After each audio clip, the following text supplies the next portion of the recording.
Hello everyone. हम इंसान ना बड़े अजीब किस्म के प्राणी होते हैं। हमको पता ही नहीं होता है कि हम एक पल जिस चीज को सपोर्ट कर रहे होते हैं अगले ही पल उस चीज को अपोज करते हैं। एक लाइन है जो हम अक्सर कहते और सुनते हैं, परिवर्तन ही संसार का नियम है। लेकिन ये नियम दो चीजों पर अप्लाई नहीं होता। पहला तो खुद परिवर्तन पर, मतलब परिवर्तन में कभी परिवर्तन नहीं होगा। चेंज इज इनएविटेबल, वो होगा ही।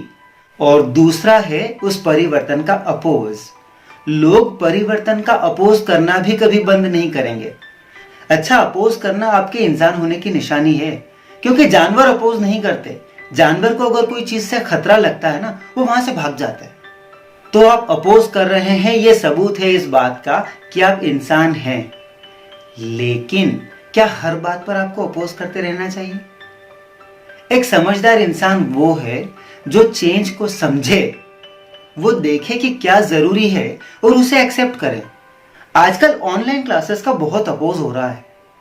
यह सही है या गलत है, ऑनलाइन क्लासेस होनी चाहिए या नहीं होनी चाहिए, उसके पहले एक बात बताता हूं मैं आपको। जब कपड़ा बनाने के लिए फैक्ट्रीज बन रही थी ना, तो जो जुलाहे थे, वीवर्स, वो बड़ी टेंशन में आ गए थे कि अरे बाप रे, ये फैक्ट्रीज आ गई तो हमारे पेट का क्या होगा, हम तो भूखे मर जाएंगे। कई वीवर्स तो फैक्ट्रीज में आग तक लगा देते थे। और आज क्या हो रहा है? लगभग हर कपड़ा फैक्ट्री में ही बन रहा है। जब ऑफिसेस में कंप्यूटर का यूज होने लगा था, तब लोग क्या कहते थे, अगर कंप्यूटर आ गया तो people will be left jobless, किसी के पास नौकरी ही नहीं रहेगी। उसका भी अपोज हुआ, लेकिन आखिरकार क्या हुआ? लोगों के पास जॉब भी है और कंप्यूटर धड़ल्ले से यूज हो रहे हैं। इनफैक्ट आप कंप्यूटर के बिना अपनी जिंदगी इमेजिन नहीं कर सकते। मोस्ट लाइकली आप मेरा ये वीडियो एक मोबाइल पर देख रहे हैं और वो मोबाइल खुद अपने आप में एक मिनी कंप्यूटर है। तो आप किस किस चेंज का अपोज करेंगे? ऐसी कई चीजें हैं जिनका एक दिन अपोज हुआ था और वो आगे जाके एस्टैब्लिश हो गई। People got used to it.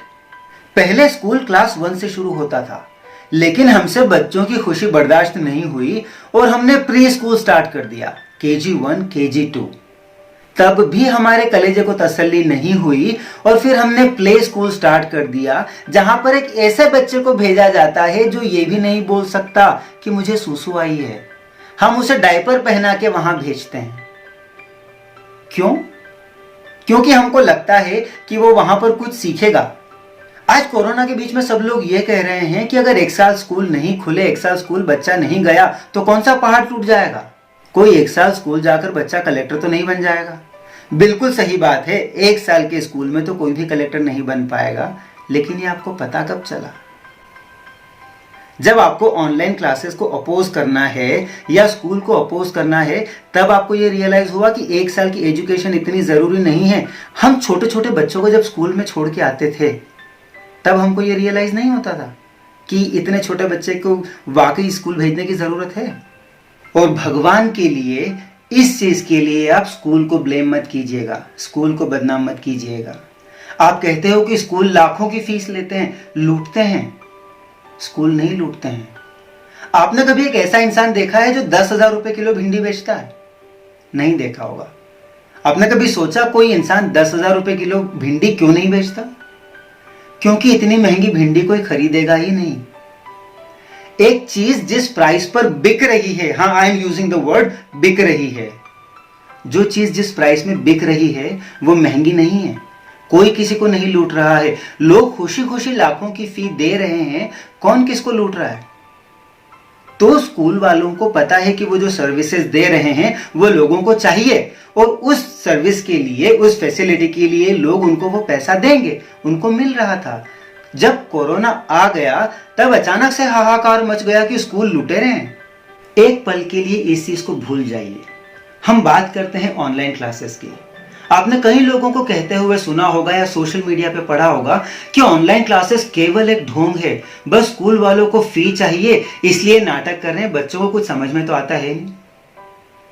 Corona के पहले आपने कुछ ऐसी एप्स के नाम सुने हैं जिनके ऐड बड़े बड़े सेलिब्रिटीज करते हैं और लोग लाखों रुपए देके उन एप्स का सब्सक्रिप्शन खरीदने लग गए थे कोरोना के पहले। उनको किसने फोर्स किया था? तब आपको ऑनलाइन सारी चीजें समझ में आ रही थी। अब वो ऑर्गेनाइजेशंस जिन्होंने वो एप्स बनाई और इतने महंगे सेलिब्रिटीज को पैसे देकर अपने एड के लिए खरीदा, उन्होंने क्या सोच के खरीदा? क्योंकि वो जानते हैं दिस इज द फ्यूचर। उन लोगों को पता है कि हालात बदलेंगे, कोरोना तो आज है कल नहीं रहेगा, लेकिन online education is going to stay. और आपसे हाथ जोड़कर एक रिक्वेस्ट है, प्लीज स्कूल के लिए धंधा या लुटेरे जैसे शब्दों का इस्तेमाल मत कीजिए, स्पेशली आपके बच्चों के सामने, क्योंकि कोरोना आज है कल नहीं रहेगा, कंट्रोल हो जाएगा, ऐसी मैं उम्मीद और दुआ दोनों करता हूं।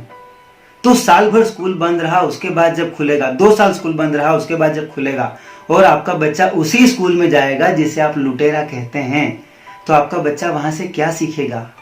क्या वैल्यूज सीखेगा? बुक्स का जो नॉलेज है उसको तो आप भूल जाइए, वैल्यूज क्या सीखेगा? और वो ना सिर्फ स्कूल को डिसरिस्पेक्ट करेगा, बल्कि आपकी समझदारी पर भी एक सवाल खड़ा करेगा कि मेरे पापा और मेरी मम्मी मुझे ऐसे स्कूल में भेज रहे हैं जो लुटेरा है। और रही बात इस लुटेरे शब्द की या इस कोरोना के टाइम में फी लेने की, तो भले पूरी फी ना दें, लेकिन फी का एक हिस्सा तो स्कूल डिजर्व करता है।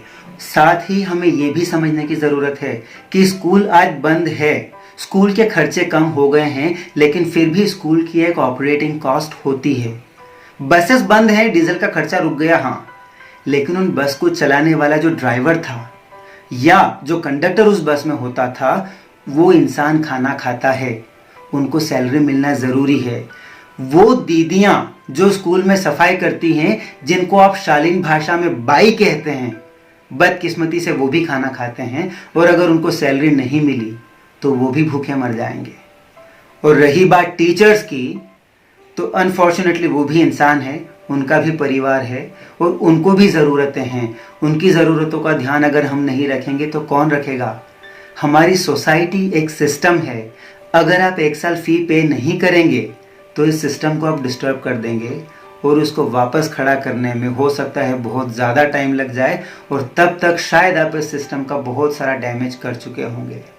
तो आपसे एक रिक्वेस्ट है, stay positive, think positive and try to help everyone around you, including the school.